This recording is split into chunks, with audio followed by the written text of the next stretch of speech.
Magandang umaga po mga ka-fishing. May isdahan tayo. Ito nakarating natin sa bagong spot natin. Ito medyo malong lang ngayon. Medyo malalim pa at dalawang araw pang umuulan eh. Pangalawang araw pa lang ngayon na hindi gaano umulan.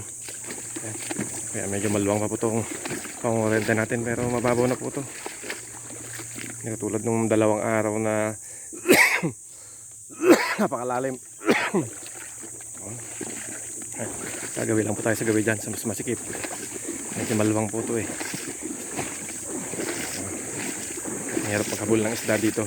Pinangoriente ko sa kabilang gilid. Sa kabilang gilid naman dadaan. Magugulang di isda eh. Ikaw ba naman ang kuryentehin? Masakit din. Kaya mahirap yung nasasaktan. Pag nasaktan ka, alam mo na, bahala ka naman na. Huwag mo ipaliwanag. Kung may paliwanag, bahala ka naman na. Joke lang po. Pag nasaktan, matutuwa tayong bumangon sa mga problema na nagdaan eh, maging aral po sa atin para hindi na po maulit. Kaya lang po tayong konti bang kabagya dyan at medyo malong-long pa to yun. Ayan. Ito, sa gawi doon.